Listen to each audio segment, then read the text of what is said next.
दोस्तों, क्या हो अगर 12 फौजियों को पूरे मुल्क की आर्मी से लड़ने के लिए भेज दिया जाए। आज की हमारी ये मूवी कुछ ऐसी ही है। फिल्म के पहले सीन में हम देखते हैं कि 12 फौजियों को कड़ी ट्रेनिंग के बाद नॉर्वे भेजना था।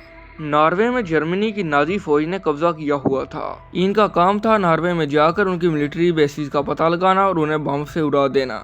इन 12 फौजियों को जरूरत का सामान देकर शिप के जरिए नॉर्वे रवाना कर दिया गया। फिर कुछ ही देर के बाद जर्मन नेवी ने उनको देख लिया और उनके जहाज के ऊपर गोलियां बरसाकर उनका जहाज तबाह कर दिया। जर्मन नेवी ने 12 में से 11 लोगों को जिंदा अरेस्ट कर लिया और एक जॉन नामी आदमी किसी तरीके से बच गया। कुछ ही देर के बाद वो भागने लगा और जर्मन फौजियों ने उसे देख लिया। उसके ऊपर काफी गोलियां बरसाई, लेकिन एक गोली जाकर उसके पाँव में लगी और वो गिर गया। फिर जर्मन फौजी उसके बहते खून का पीछा कर उसका तलाश करने लगे, लेकिन जॉन ने हिम्मत नहीं हारी और वो उनसे बच निकला। कुछ ही देर के बाद वो एक झील के किनारे पहुंचा। वहां पर काफी ज्यादा ठंड थी, इसलिए वो जानता था अगर उसने ठिकाना नहीं ढूंढा तो वो मारा जाएगा। तभी जर्मन आर्मी ने वहां पर फ्लेयर चला दी और जॉन को तलाश करने लगे, लेकिन जॉन ने अपनी जान बचाने के लिए ठंडे पानी में छलांग लगा दी। जर्मन फौजियों ने जॉन को काफी तलाश किया, लेकिन वो नहीं मिला। जनरल समझ गया अगर वो पानी के अंदर खुदा है तो अभी तक वो मर गया होगा। तभी हम देखते हैं एक बहुत बड़ा जर्मन ऑफिसर उन 11 आदमियों को देखने के लिए आया, लेकिन वो बोलता है मुझे तो 12 आदमियों की खबर मिली थी, एक कहाँ पर है। तभी एक ऑफिसर बताता है वो अभी तक मर गया होगा, लेकिन ये नाजी अफसर बहुत चालाक था। ये बोलता है जब तक मैं उसकी लाश नहीं देखूंगा मुझे यकीन नहीं आएगा। इसलिए इसने 12वें फौजी को ढूंढने के लिए अपनी फौज को पूरे इलाके में फैला दिया। वो बोलता है मुझे वो आदमी जिंदा या मुर्दा दोनों हालतों में चाहिए। उधर हम देखते हैं जॉन जैसे तैसे बचकर तालाब से बाहर निकल आया। जॉन की ठंड की वजह से इतनी ज्यादा हालत खराब हो गई थी कि वो चल भी नहीं था सकता। फिर हम देखते हैं कि जॉन को 2 आदमी मिले। वो दोनों बहुत अच्छे लोग थे, इसलिए वो जॉन को अपने घर ले आए। उन दोनों ने जॉन को खाना और कपड़े दिए और उसके जख्मों के ऊपर पट्टी भी की। उधर हम देखते हैं कि नाजी ऑफिसर ने उन 11 लोगों को अपने मंसूबे के बारे में बताने के लिए बोला, लेकिन उन 11 लोगों में से किसी ने भी अपने मंसूबे के बारे में नहीं बताया। इसलिए इन सब 11 लोगों के ऊपर टॉर्चर करना शुरू कर दिया।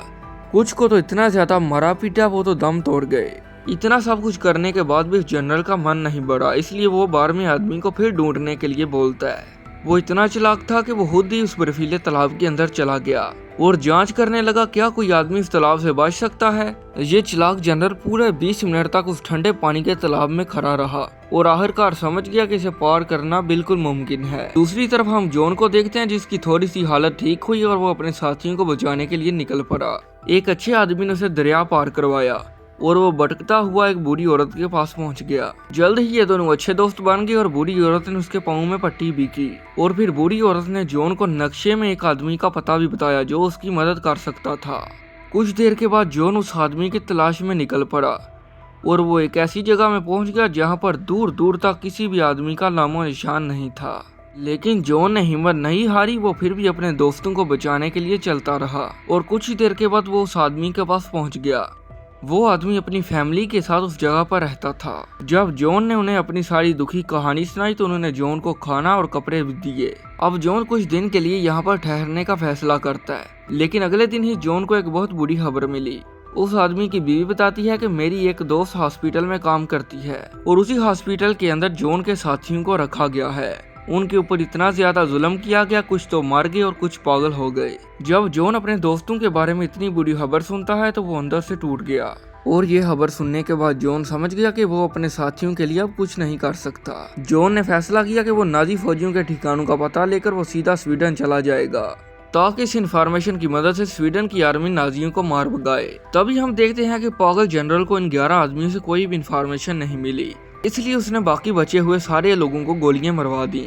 और तभी जनरल को एक ऑफिसर बताता है कि उन्होंने एक के घर की तलाशी ली है, लेकिन उन्हें वो आदमी नहीं मिला। उधर जॉन एक मछुआरे की मदद से कश्ती में बैठकर एक और जगह पहुंच गया और फिर इस मछुआरे ने जॉन को एक अखबार दी जिसमें लिखा गया था कि कर्ड हिटलर का सबसे खतरनाक जनरल है और जॉन को ये पता चलता है कि वो इसकी तलाश कर रहा है, यानी कि उसका अगला शिकार जॉन है।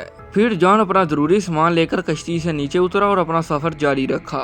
जॉन जंगलों, पहाड़ों और बर्फीले रास्तों को पार कर एक गांव में पहुंचा, जहां पर पहले ही जर्मन फौजी इस गांव की तलाशी ले रहे थे और कर्ट भी वहां पर ही था।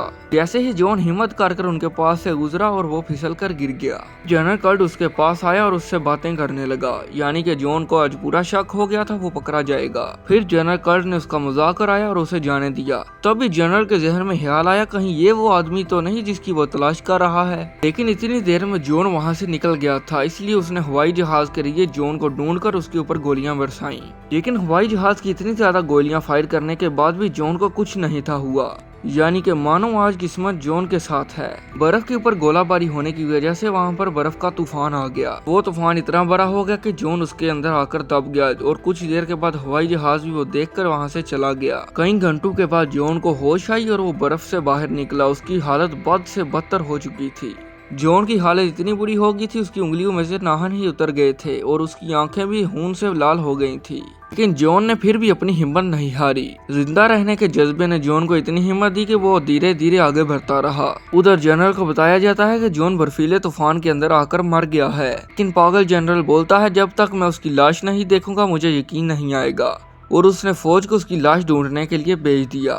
जब फौजियों ने उस जगह की छानबीन की और उन्हें वहां पर एक नक्शा और जॉन का कुछ जरूरी सामान मिला। जब इस बात की खबर जनरल को हुई तो उसने पूरे इलाके को छान मारने के आर्डर दिए और जनरल ने यह भी ऐलान किया, जो भी जॉन की मदद करेगा वो अपनी जान से हाथ धो बैठेगा, यानी उसे गोली मार दी जाएगी।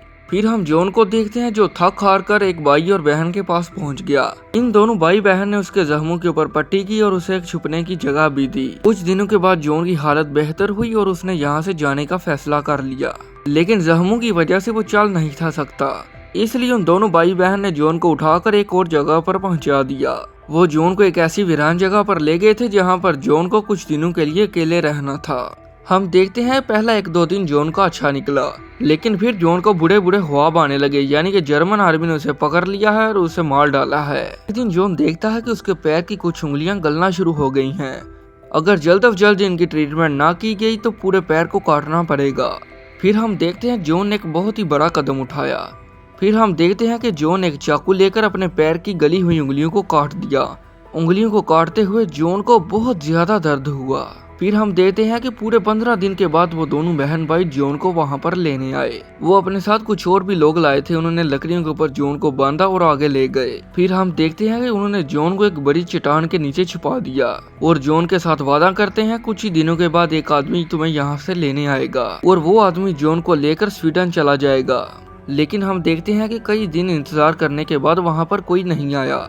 अगले सीन में हम देखते हैं कि वो दोनों बहन भाई जॉन के बारे में बात कर रहे थे और बोलते हैं क्या उसने बॉर्डर पार कर लिया होगा। अभी ये बात चल ही रही थी, वहाँ पर एक आदमी डरता हुआ आ गया और हमें पता चलता है कि ये वही आदमी था जिसने 4 दिन पहले जॉन को उठाकर बॉर्डर पार कराकर स्वीडन पहुंचाना था। ये दोनों बहन भाई पूछते हैं क्या तुमने जॉन को बॉर्डर पार करवा दिया, लेकिन वो आदमी तो बोलता है उसे वहाँ पर जॉन तो मिला ही नहीं। तभी हम देखते हैं कि ये दोनों बहन भाई एक बहुत ही बड़ी बेवकूफी कर आए थे। ये जॉन को एक गलत चट्टान के नीचे छोड़ आए थे। ये तीनों फौरन ही वहाँ पर पहुंचे और जॉन को बर्फ खोदकर बाहर निकाला। जॉन को बर्फ से बाहर निकाला, उसे खाना खिलाया और उसे गर्म कपड़े पहनाए। फिर रात को 2 आदमी आए और जॉन को वहाँ से लेकर जाने लगे, लेकिन जॉन की हालत बहुत ज्यादा खराब हो गई थी। थोड़ी देर के बाद ये लोग जॉन को लेकर एक गुफा में पहुंचे।